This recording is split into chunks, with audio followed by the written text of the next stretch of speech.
بسم الله الرحمن الرحيم. أهلا بحضراتكم، يا رب تكونوا بخير وصحة وسعادة وقوة إيمان. النهاردة الحلقة 2 من قصة العين بالعين. تمام؟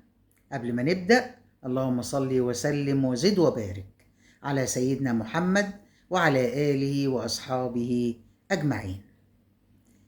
الحلقة اللي فاتت اللي هي الحلقة الأولى انتهينا عند ما كانت كوثر محتارة تبيع الشقة ولا لأ، تبيعها وترضي جوزها ويفتح مشروع الشقة بتاعت أبوها، ولا ما تبيعهاش وتستحمل رخامته واللي هو عمال يعمله. فضلت محتارة ومش عارفة تعمل إيه، وفي النهاية قررت إن هي هتبيعها وتكسب جوزها بدل ما يمشي ويسيبها هي وعيالها ومش عارفة هتربيهم إزاي. ليه؟ لأنها ما كانتش بتشتغل ولا عندها مصدر دخل غير اللي بيجيبه لها جوزها. فقالت أحافظ على جوزي وبيتي وبيعها. فجاي في يوم برضه مكشر زي ما هو وبيردش عليها، قالت له بص أنا عارفة أنت مزعلان ليه ومكشر ليه. قال لها خير؟ قالت له أنت زعلان عشان الشقة، خلاص يا سيدي بيعها. قال لها أيوة كده، أيوة كده، خلينا نفتح بقى كده على نفسنا ونروق على نفسنا ونوسع علينا وعلى عيالنا، بدل ما انا شغال عند الناس اشتغل حر نفسي كده. خلاص بيعها. مبسوط بقى كده؟ اه طبعا مبسوط، انت كده مراتي حبيبتي اللي خايفة عليا. قالت له طب يا سيدي. بالفعل دور على شاري، تمام تمام، وراح ايه بيعها. هي طبعا اللي تممت اجراءات البيع، لانه الشقة باسمها، الشقة قصدي بتاعتها ورثها من اهلها، فالورق معاها وبتاعتها.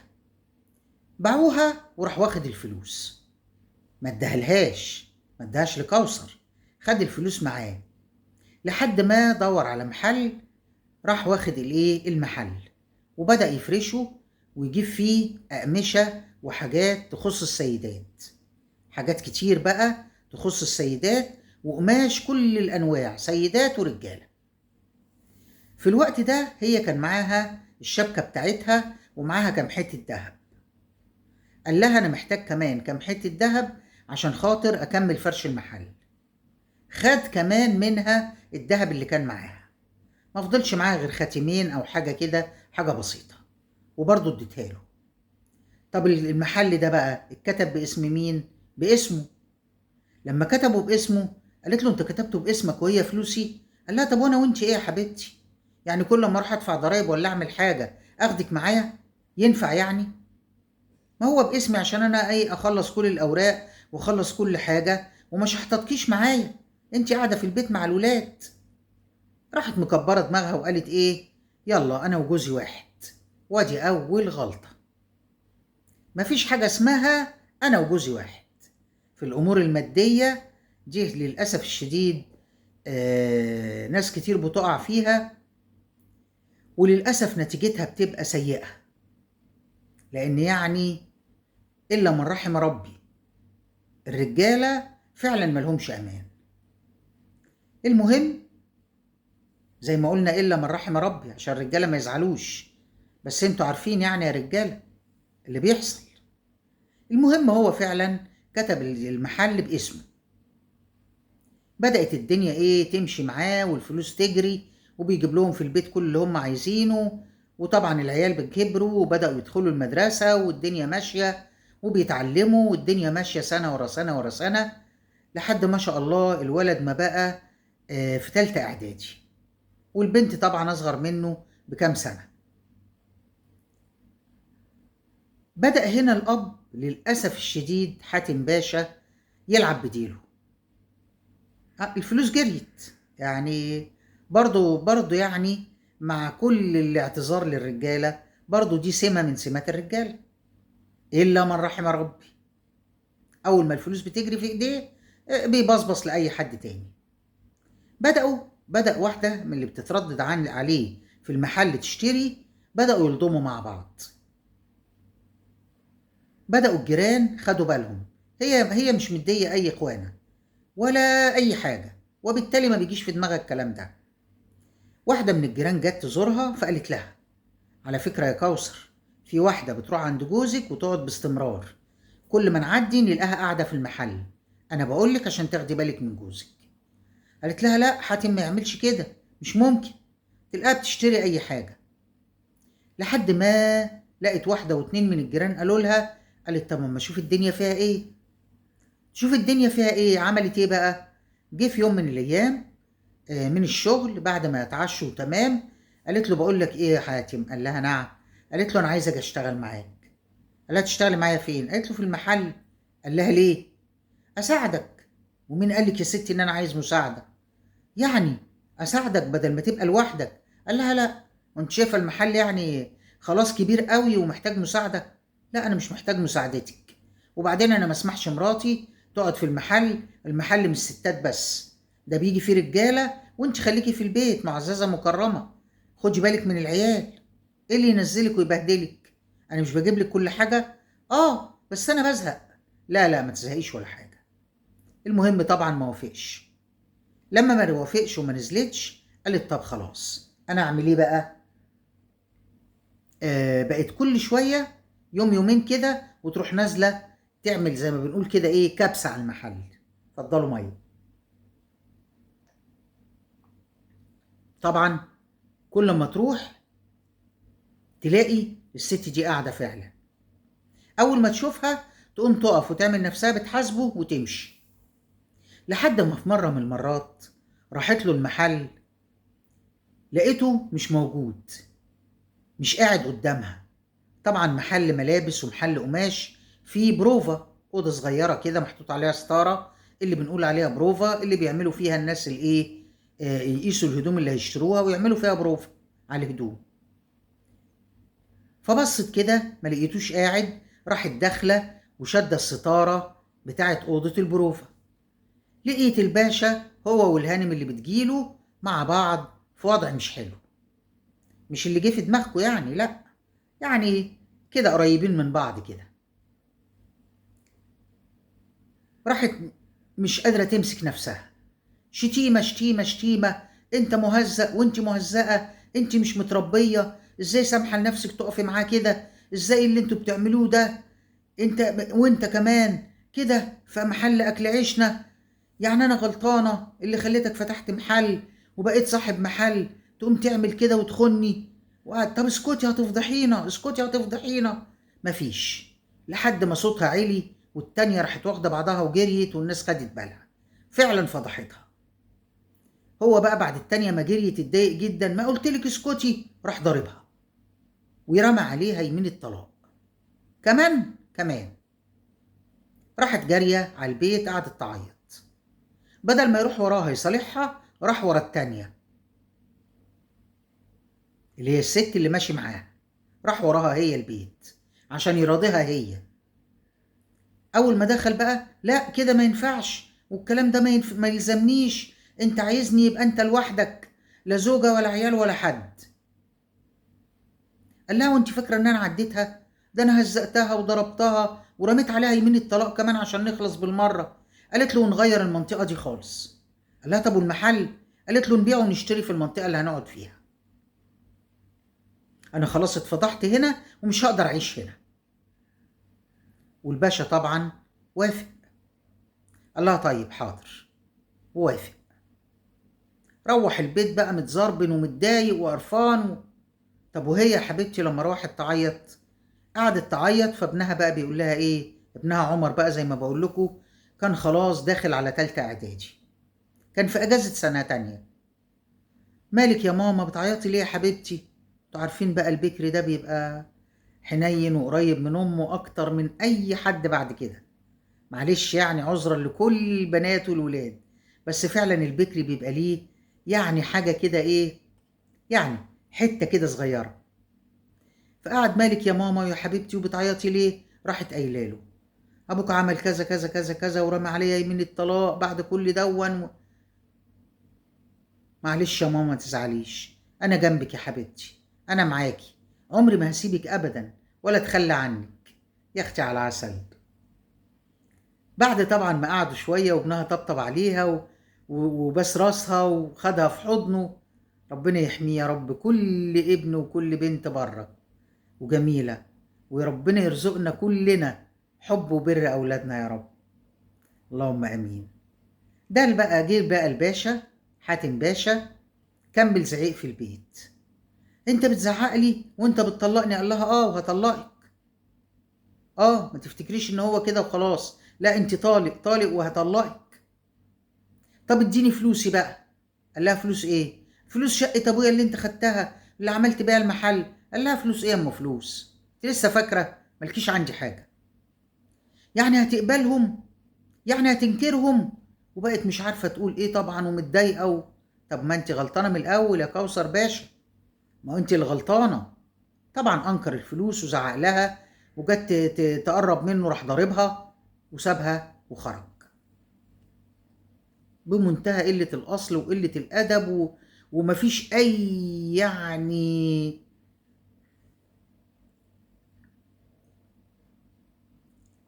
المهم طبعا هي معرفتش تعمل حاجة.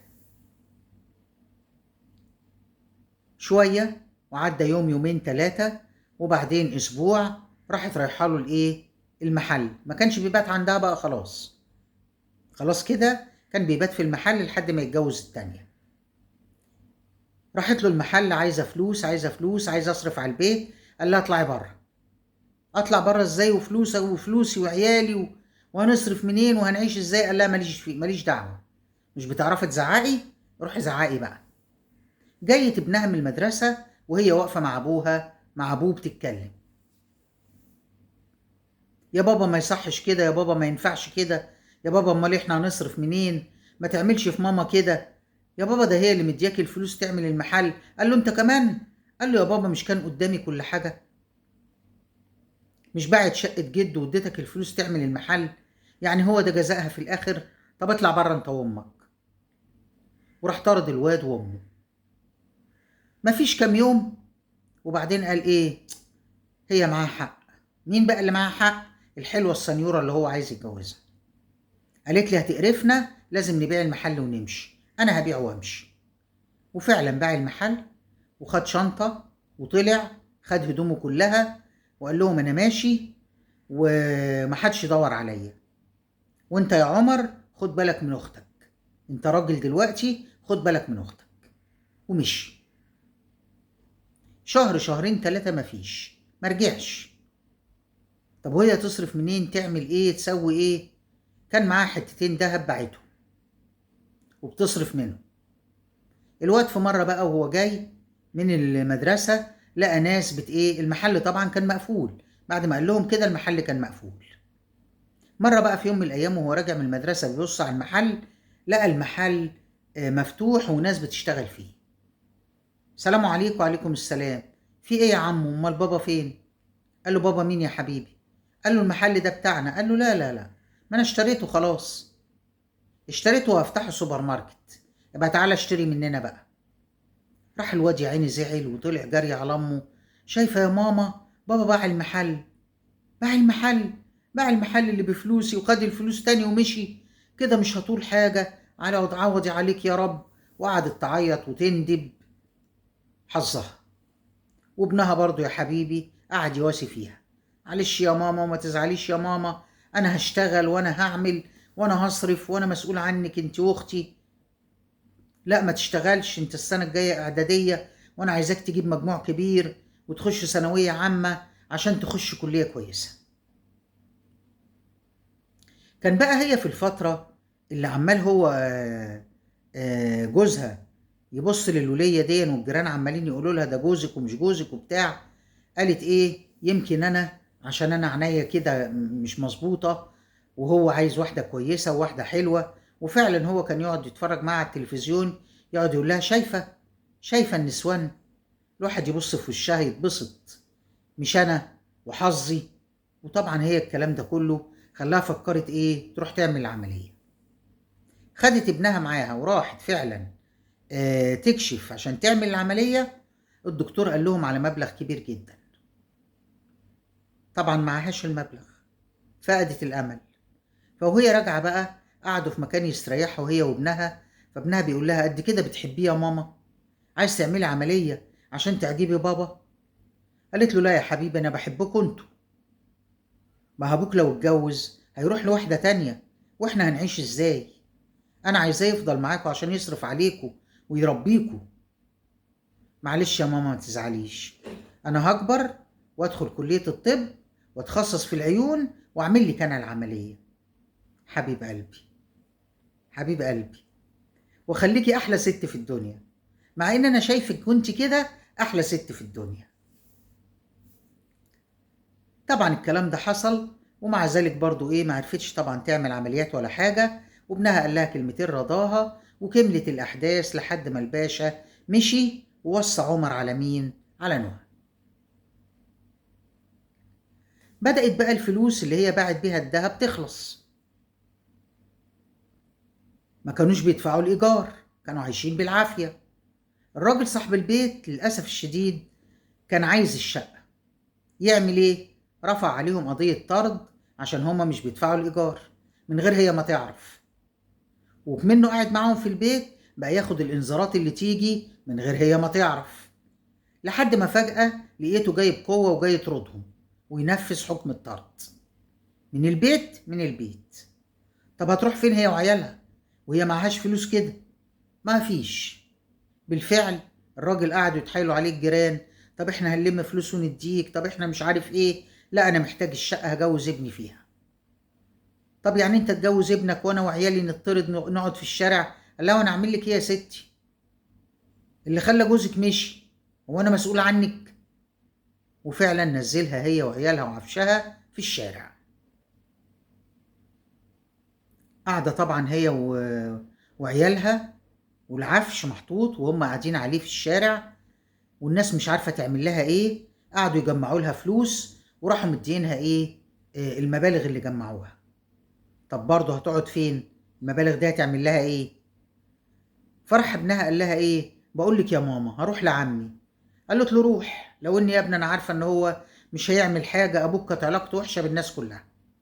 اذا كان حتى صاحب البيت بيقول ده هو ليه عنده فلوس من قبل ما يمشي، كان مأخر رخر شهرين ثلاثة. المهم راح الواد لعمه قعد يتكلم معاه، يا عمي الامور كذا كذا والظروف كذا كذا واحنا مش عارفين نعمل ايه، ويا رب يخليك ساعدنا والكلام ده. قال له طب يا حبيبي بس انا حتى لو هديك جزء، ما انت بتقول خلاص صاحب البيت طردكم، عموما انا هديك برضو جزء وهاجي اقابله. هو لسه بيتكلم وهينزل مع الواد، راحت مراته خارجه. بقول لك ايه، احنا مش معناش فلوس لحد، احنا فلوسنا على قدنا، احنا ماشيين بالعافية، احنا بنربي ولادنا بالعافية، هو احنا كمان هنتحملهم؟ هو ابوهم يعني كان حبيبك قوي عشان تشيل ولاده بعد ما يمشي؟ وبعدين انا عارفة شغل الستات ده، هتفضل تبعت لك ابنها ويا عمي ويا عمي لحد ما فجأة لقاكوا اتجوزتوا. بقول لك ايه يا ابني، روح قول لامك تتصرف، احنا معناش فلوس لحد. وراحت طارده الواد. كده يا مرات العم، كده يا مرات العم. طبعا الراجل اتضايق عمه، وليه بس كسرت بخاطره كده؟ ليه كده بس؟ قالت له بقول لك ايه، لو عرفت ان انت ساعدتها انت حر. قال لها خلاص مش هساعدها. ومفيش دقيقتين وقال لها انا هنزل اجيب حاجه واجي. نزل جري لحق الواد. يا حاتي يا عمر يا عمر. ايوه يا عمي بس نزلت ليه؟ مش عايز اعمل لك مشكله. قال له لا يا حبيبي انا جاي معاك، ما تزعلش هي مرات عمك كده. راح معاه، قابل كوثر ولقاها فعلا في الشارع هي والعفش، والبت قاعدة جنبها.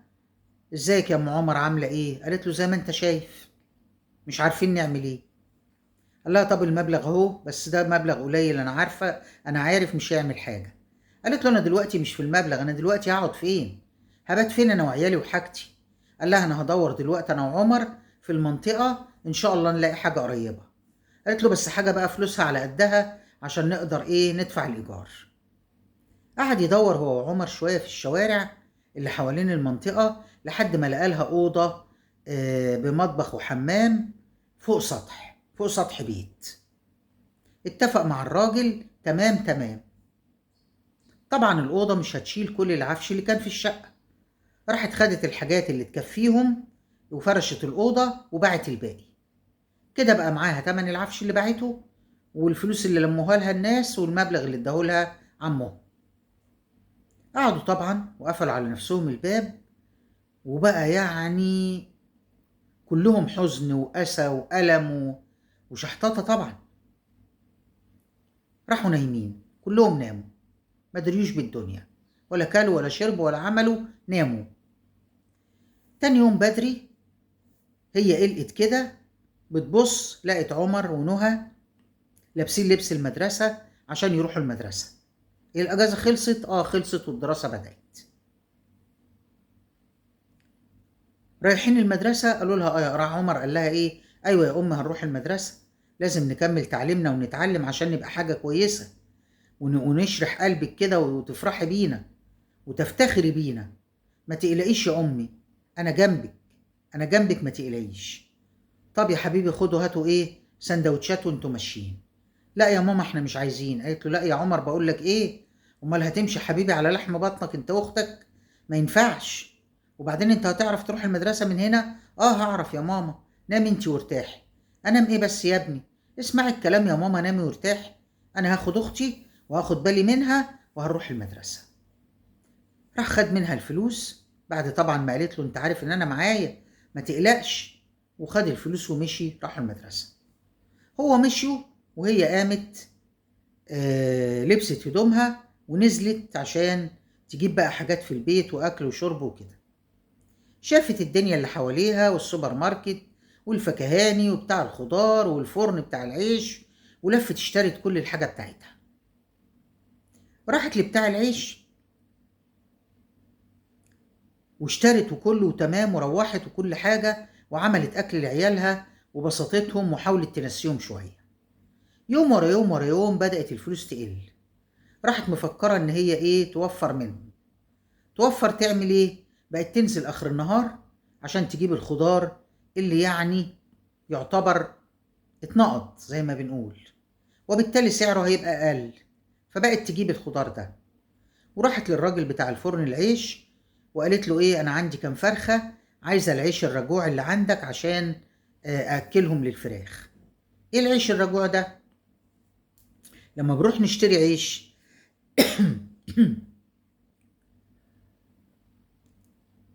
بيبقى فيه اللي يرجع رغيف مش عايزين ده، في رغيف مثلا في الفرن اتلسع لسعة صغيرة، العيش ده بنسميه رجوع، يعني رجع. بيبقى سعره تقريبا نص العيش التاني. بيجوا اخر النهار اللي عندهم فراخ ياخدوه ياكلوه للفراخ للبط للحاجات دي. فهي كانت بتشتري العيش ده على ان عندها فراخ وتاكله هي وعيالها، وعايشين وحمدين ربنا. لحد ما لقيت ابنها بيوصل اخته بعد المدرسة يتأخر له كده يجي ساعتين تلاتة. قالت له انت بتتأخر فين؟ يوم ورا يوم راحت سألاه انت بتروح فين؟ بتوصل اختك وتروح فين؟ بنزل يا ماما العب شوية، ما انت شايفة الأوضة اللي احنا قاعدين فيها ولا بلكونة ولا حاجة والواحد مخنوق. قالت له يا ابني ما ينفعش، ما ينفعش، ما احنا قاعدين فوق السطح اهو، العب على السطح. قال لها لا، انا بنزل العب مع اصحابي شوية اللي اتعرفت عليهم هنا، وما تقلقيش يا ماما. طب عشان مذاكرتك؟ انا بذاكر ما تقلقيش وهنجح، ما تقلقيش انا بذاكر وهنجح، بس انت ما تخنقنيش والنبي يا ماما، بالله عليك يا امي ما تخنقيني. يا حبيبي ما ينفعش، ولا انت بقى قلت ماما بقى غلبانه ومش هتقدر عليا وانا اعمل بقى اللي انا عايزه؟ يا ماما ما تقوليش كده، ده انت حبيبتي وعلى راسي من فوق، والكلام اللي تقوليه سيف على رقبتي. ربنا يحميك يا ابني. المهم الام طبعا قلقانه، راحت نازله وراه عشان تشوف بيروح فين. لقيته بيروح فين بقى؟ بيروح قهوه يشتغل فيها. قهوه يقدم طلبات، يغسل كوبايات، يعمل حاجة ساعتين تلاتة ويمشي. راحت واقفة كده بص عليه ونادها له ايه اللي انت بتعمله ده؟ قال لها بشتغل. قالت بتشتغل ومذاكرتك؟ قال لها ما فيهاش حاجة يا امي، وما تشتغلش غير في قهوة. قال لها والله ده صاحبها كويس قوي يا ماما، ما فيش مشكلة، طب يلا معايا. قال لها مش هينفع اجي معاكي، ده انا قربت اكمل شهر، طب اخد حسابي واجي، طب اروح تلاقاك ورايا، طيب حاضر. راح داخل اعتذر لايه لصاحب القهوة وقال له معلش أنا عايز القبض بتاعي عشان عندي امتحانات الفترة اللي جاية ومش هقدر أكمل. راح مديله القبض بتاعه واداهوله بزيادة، وقال له طب بعد ما تخلص امتحانات تعالى، القهوة موجودة وأنا مستنيك. تمام؟ تمام. راح مروح البيت، نزلت فيه تهزيق. يا ماما اسمعي بس بصي. وراح مديها الايه، الفلوس اللي هو صاحب القهوة اداها له. بص صاحب القهوة اداني قد ايه، ده راجل كويس ومتفهم، وانا حكيت له حكايتي وبيقول لي تعالى واشتغل وانا ما عنديش مانع وهديك اللي انت عايزه، وبيسيبني في الامتحانات ومتفهم ظروفي. ايه اللي مضايقك بس؟ لا يا ابني قهوة لا، وبعدين انا مش عايزاك تشتغل، انا اللي بدور على شغل. طب وانت يا امي لقيتي شغل؟ اه لقيت شغل. فين؟ في عيادة الدكتور، بكتب الاسامي وبحجز التذاكر. طب يعني الفلوس اللي هيديها لك دي هتكفي؟ انا عارف ان الفلوس اللي معاك اللي كان مديها لك عمي وبتاعت العفش والفلوس اللي معاك قربت تخلص، هنعيش ازاي بس؟ قالت له اه هتكفي، ولو ما كفتش هشتغل شغلانة تانية. كمان؟ اه كمان. وانت لو عايز تشتغل يبقى اشتغل يا سيدي في الاجازة، لكن ايام الدراسة لا. اصرت على كلامها عشان ابنها يذاكر ويبقى كويس ويقدر يحقق مستقبل حلو ويدخل ثانوية عامة عشان يخش كلية كويسة. وهو طبعا يا حبيبي كان نفسه يخش كلية الطب ويتخصص عيون عشان يعمل لمامته الايه، العملية. سمع كلامها وبدأ يذاكر، وهي بالفعل دورت على شغل تاني لحد ما لقت مصنع بتاع ست طيبة كده على قد حاله، مش مصنع يعني، تعتبر ورشة خياطة. طب ورشة خياطة هتشتغل فيها ايه؟ هي ما بتعرفش تخيط ولا تعمل. فصاحبة صاحبة الورشة قالت لها ايه، انت اقعدي قبل ما نطبق الهدوم ونحطها في الاكياس بتاعتها، شيلي منها الفتل والحاجات الزيادة عشان شكلها يبقى نظيف.